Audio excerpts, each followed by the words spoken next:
자, 어쨌거나 HLB 그룹주들을 살펴보겠습니다. 분명히 장중에 봤을 때 이 친구들이 추세를 잘 유지해주고 있었거든요. 좀 돌아 나가겠다 싶었는데 끝나고 봤더니 왜 또 이렇게 밀려 있어. 오늘 노터스가 대박이죠. 노터스에 이런 뉴스가 떴습니다. 저도 깜짝 놀랐어요. 제가 보통 한 주당 2주, 뭐 이렇게 한 주당 좀 몇 주 주는 건 봤는데, 야, 이거 한 주당 8주 무상등자는 정말 저 주식하면서 8주 배정 무상등자는 처음 보는 것 같아요. 제가 경력이 짧은가? 역대 최대 무상등자인데 한 주당 8주래, 8주. 대단하죠. 근데 모든 투자의 판단, 책임은 좀 본인에게 있지만 저 같은 경우는 이제 이렇게 저는 무상증자를 잘 안 받아요. 만약에 이제 어떤 A라는 주식이 무상증자를 실시하는데 1대 1이 됐든 뭐 1대 뭐 2가 됐든 1대 3이 됐든 간에 빵빵 때릴 거 아니에요. 무상증자 이슈 나오면 저 같은 경우는 그냥 팔아요. 저는 변수가 생기는 걸 싫어해. 뭐 무상증자를 하든 말든 내 주가만 올라가면 전 팔거든요. 시간에 생각가 안 나, 이 친구? 좀 6%나 떨어졌네. 왜 그러냐면 우리가 이렇게 생각하면 참 편해요. 이렇게 어떻게 생각해야 되냐면 유상증자가 됐든 그죠? 유상증자가 됐든 무상증자가 됐든 가만히 결론적으로 생각해 보면 지금 원래 시장에서 유통되던 주식이 10주야. 근데 8배 늘렸다는 얘기는 앞으로 시장에서 유통되는 주식이 80주가 되겠죠. 그럼 주식이 어떻게 되겠어요? 무겁겠죠. 움직임이. 무겁고 유통 물량이 많다 보니까 주주 가치가 이게 희소가 되겠죠. 이렇게 높아지는 게 아니라 낮아지겠죠. 즉 물량이 귀해져야 되는데 넘쳐난다는 얘기죠. 예를 들면 이런 공시 띄우는 회사들이 있어요. 어떤 공시를 띄우냐면 주주 가치 제고를 위해서 자사주를 매입하는 회사들이 있어요. 그런 다음에 자사주를 처분하는 회사들이 있어. 이거는 유통 물량을 줄이는 거기 때문에 실질적으로 이거는 그 주식에 좋은 호재가 돼요.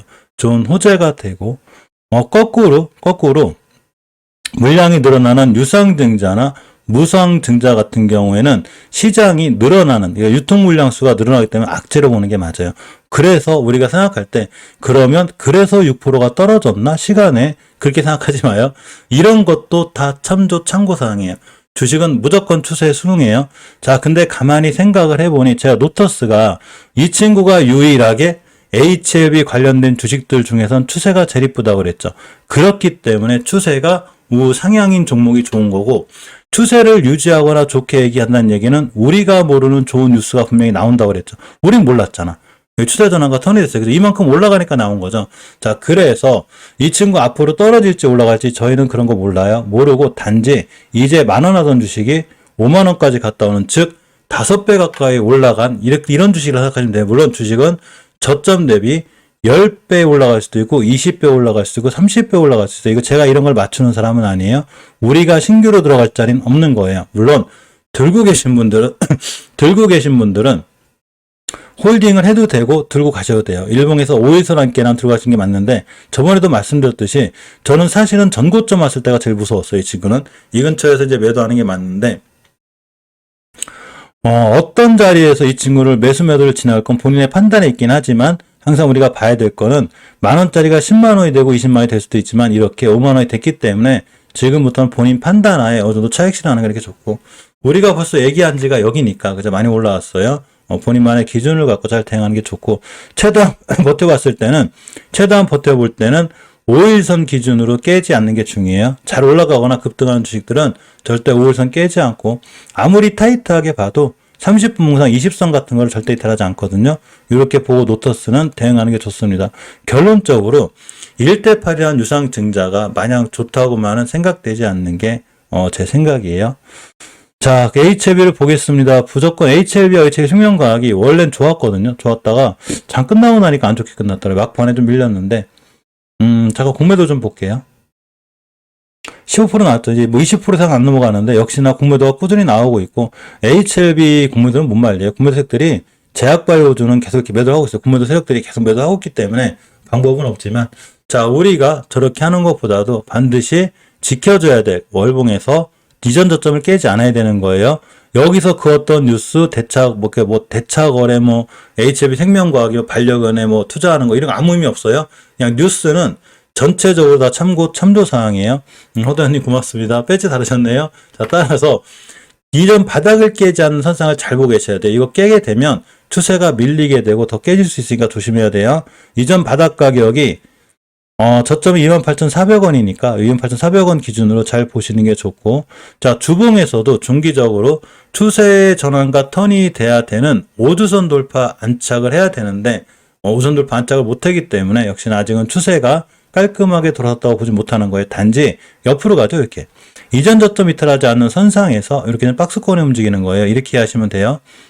일봉에서 봤을 때 아까 말씀드렸던 대로 2주식의 진짜 올라가기 위한 조건은 반드시 우리가 생각해야 되는 수급, 대량거래가 들어와야 되는 거예요. 대량거래가 빵 터지고 또 눌림목 주고 이런 현상이 나올 때까지는 아직은 역시나 옆으로 가는 기간 조정이 있다고 보는 게 맞는데, 그나마 다행인 거는 더 이상 이전 저점 깨지 않고 옆으로 가고 있죠. 요게 천만 다행인 거예요.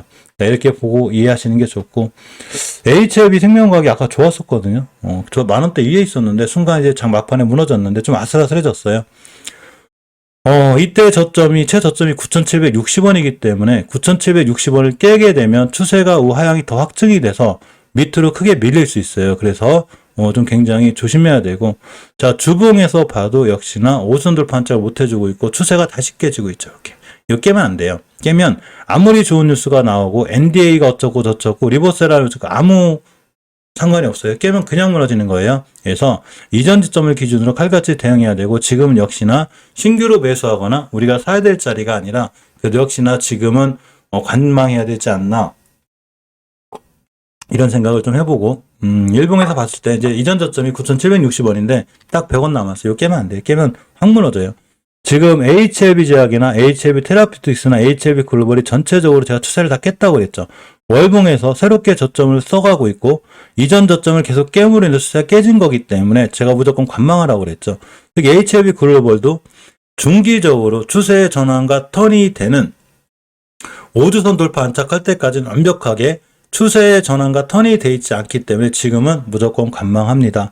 자, 일봉에서 보게 돼도 역시나 계속 무너지고 있죠. 신저점 새로 썼고, 우리가 지상과 지하로 이렇게 나누는 기준을 갖고 지상, 그리고 지하, 가격 조정이 이제 시작됐기 때문에 옆으로 가다 뛴다 하더라도 역시나 다시 떨어질 거고 오랫동안 시간이 걸릴 수 있어요. 따라서 지금부터 이 친구들은 관망하는 거지 신규로 들어가거나 이렇게 하시면 안 돼요. 자, HLB 생명과학의 잠깐 대차거를, 국모들을 볼게요. 12%, 어제보다는 좀 줄었네, 그죠? 국모들 생각들이 웬간히 괴롭혀야 지금 보면 제약바이오주에 집중돼 있죠. 늘프르게님 어서오세요. 아까 말씀드린 대로, 오전 영상에서 말씀드린 대로, 보통 경기가 하방으로 밀리거나, 시장 전체가 안 좋아지면 성장주가 제일 먼저 무너지게 되는데, 이 성장주의 대표 주자들이 제약바이오주죠. 그러니까 지금 제약바이오주가 굉장히 힘든 거예요. 이건 시장 상황하고도 조금 연결이 돼 있다고 보시는 게 맞습니다. HLB 제약도 완벽하게 추세가 깨졌고, 월봉에서 이전에 상장했을 때 지켜줘야 될 이 변곡점을 깨고 있기 때문에 잘못하면 심하게 무너질 수 있고, 추세가 정리가 안 돼 있는 거예요. 추세의 전환과 턴이 안 돼 있기 때문에 이 친구도 언제든지 밀릴 수 있어서 조심해야 되고, 주봉에서도 중기적으로 추세의 전환과 턴을 해줘야 되는 5주선 돌파 안착을 오늘 종가상에도 못했죠. 제가 거의 HLB 그룹주들을 매일 살펴보기 때문에 5주선 돌파 안착을 반드시 해줘야 되는 걸 알고 있거든요. 못하고 있죠. 그러니까 엄연히 추세가 아직은 우하향인 거예요. 이 얘기는 지금 이 친구를 신규로 분할로 모아간다거나 이렇게 하는 친구가 아니고 그냥 관망하는 거예요. 그래, 니들이 어디까지 떨어지나 내가 한번 보겠어. 어디까지 떨어지겠어. 그죠? 자, 그렇기 때문에 지금은 무조건 관망하고 보는 게 맞습니다. HLB 테라피틱스도 완벽히 우하향이죠. 제가 바닥을 감히 잡지 말라고 그랬죠. 그 누구도 바닥 모르는 거예요. 자, 삼성전자가 돌아나가니까, 어제 그저께 며칠 돌아나가니까 거봐, 여기가 바닥이었어. 자, 바닥을 못 찾냐, 이렇게. 예전에도 그런 얘기 하신 분들은 여기서도 바닥을 찾았고, 여기서도 바닥을 찾았고, 계속 바닥을 찾아요. 자기가 맞췄대요. 자꾸 뭘 맞춰 계속 떨어지는데, 그죠? 바닥은 누구도 맞추는 게 아니에요. 올라가면 갑자기 그럴 거예요. 거봐, 영업이익이 사상 최대 실적인데 왜 못 올라가겠어? 떨어지면 가만히 생각해보니까 영업이익이 안 좋아졌던데요? 자, 주식은 핑계대기 나름인 거예요. 결국 결과가 나온다에 말하는 거기 때문에 절대적으로 바닥은 누구도 예견하는 게 아니에요. 주봉에서 엄연히 HLB 테라피틱스가 이 정도면 바닥일 것 같지만 결국 또 깼고 또 바닥일 것 같지만 또 깨고 또 깨고 계속 깨져. 이 얘기는 뭔 얘기냐면 바닥은 미래에서 온 사람이 아니면 못 참는 거예요. 따라서 5주선 돌파 안착할 때까지는 완벽하게 추세 전환과 턴이 돼 있지 않은 거기 때문에 5주선 돌파 안착하고 보니까 밑에서 이게 바닥인 거지 그 누구도 바닥을 찾을 수 없어요. 보통 주식에서 올라가면 올라가는 핑계를 찾죠. 야, 이게 영업이익이 좋아서 올라가는 거야. 근데 영업이익이 나빠서 떨어지면 뭐라고 그러냐면 갑자기 수급에 기인한데 근데 만약 영업이 떨어졌는데 올라가거나 그러면 저도 다 선반영됐어. 그냥 핑계대기 나름인 거예요. 그러니까 주식이 떨어질 때 엉뚱한 핑계를 찾으면 안 돼요. 미리 공부해놓고 샀으면 상관이 없는데 주식이 떨어지니까 이제 와서 재무제표를 보고 매출이 어떻고 부채가 어떻고 가만히 생각해 부채가 늘었던데요. 아무 의미 없는 거예요. 자, 그렇기 때문에 우리는 추세를 잘 봐야 되고 주봉에서 중기적으로 5선 돌파 안착할 때까지는 이 친구가 추세 전환과 턴이 된 게 아니에요. 영업이익 이런 거 중요하죠. 당연히 중요한데 그것도 아무 의미 없어요. 아까 말씀드린 어떤 종목 영업이익 최대 설정이 났는데 오늘 신저가 찍었죠. 그럼 이걸 어떻게 설명할 거야? 그죠? 그러니까 물론 그게 안 중요하다는 게 아니라 이왕이면 추세도 우상향이고 영업이익도 좋은 거잖아요. 그죠? 이렇게 그냥 나한테 플러스 알파가 되는 거지 무조건 부채가 조금 늘어났고 영업이익이 갑자기 나빠졌다. 지금 주식이 떨어지는데 시장 전체가 떨어지는데 꼭 그것 때문에 떨어졌다고 자꾸 영향을 주게 되면 특히 이런 걸로 남들한테 영향을 주면 남들이 피해를 보게 돼요. 그러니까 본인이 알고 있다면 본인만 알고 계시고 모든 투자에 대한 판단 책임은 본인이 하는 거기 때문에 무조건 자기들의 생각이 맞다고 하는 건 굉장히 위험하죠. 따라서 제가 리딩방이나 카톡방 운영을 안 하는 게 저도 제가 주식이 올라간다는 걸 맞출 수 없는 사람이기 때문에 그걸 빌미로다가 그러면 내가 이렇게 맞춰줄 테니까 저한테 뭐 한 달에 얼마씩 이게 말이 되나? 그래서 저는 리딩방 같은 거 안 해요. 내가 자신이 없어요. 라니님 고맙습니다. 왜 자신이 없냐면 미래에서 오지 않은 다음엔 주식이 올라갈지 떨어질지 어떻게 맞춰? 제가 말씀드렸죠. 만약에 이러다가 러시아가 몰도바 쳐들어가고 나토하고 만약에 전쟁이 났다. 그러면 진짜 시장 폭락해요. 근데 이런 것도 만약에 예상하고 내가 주식 올라간다고 맞춘다고 리딩mak을 한다? 말도 안 돼요. 저는 그런 사람이 아니에요. 그래서 제가 생각하는 시장은 바닥도 그 누구를 맞춰서도 안 되고 바닥을 확인할 때는 반드시 주봉에서 추세 전환과 턴이 됐을 때 우리가 바로 어느 정도 바닥을 확인하는 거예요. 그러니까 섣불리 반응해서도 안 되고 함부로 바닥이 이렇게 여기가 바닥이야 무조건 사 이런 것도 굉장히 위험한 생각이라는 게 제 의견이에요. 자, 이렇게 알고 계시고 TS넥스젠 같은 경우가 이제 다시 깼는데 이 친구도 엄연히 추세가 우량으로 깨졌어요. 저번 달 종가상 20개선을 깼기 때문에 이렇게 20개선이 밀려 있고 이제 박스권 하단도 이탈하고 있어요. 박스권 하단도 이탈하고 있고 주봉에서 보시게 되면 중기적으로 추세 이탈이 되는 5주선을 완벽히 이탈했죠. 자, 그렇기 때문에 이 5주선을 이탈하게 되면 자, 완벽히 무너질 수 있어서 앞으로 굉장히 조심해야 돼요. 따라서 5주선 돌파 안착해 놓을 때까지 역시 TX젠도 굉장히 위험한 상황인데 자, 보시게 되면 이렇게가 됩니다. 자, 박스권 하단이 1450 이거 깬 거예요. 그러면 이렇게 되면 박스권 하단을 이탈한 게 되고 내일 시장이 만약에 안 좋으면 더 크게 무너질 수 있으니까 좀 굉장히 조심해서 보는 게 중요합니다. 후원은 고맙습니다. 감사합니다. 자, 이렇게 보시는 게 좋고 HLB 그룹들도 내일 시장 안 좋으면 많이 밀릴 거예요. 근데 특히나 HLB나 HLB 생명과학 같은 경우에 전저점 지켜주는 거 엄청 중요해요. 꼼꼼히 잘 보고 계셔야 돼요. HLB 지역이나 HLB 테라피스, HLB 글로벌은 어차피 추세가 우하향이기 때문에 많이 밀릴 수 있어서 무조건 관망하셔야 돼요. 무조건 관망하셔야 되고 HLB 생명과학은 전저점 이탈하지 않는 걸 기준으로 꼼꼼히 보는 게 중요합니다.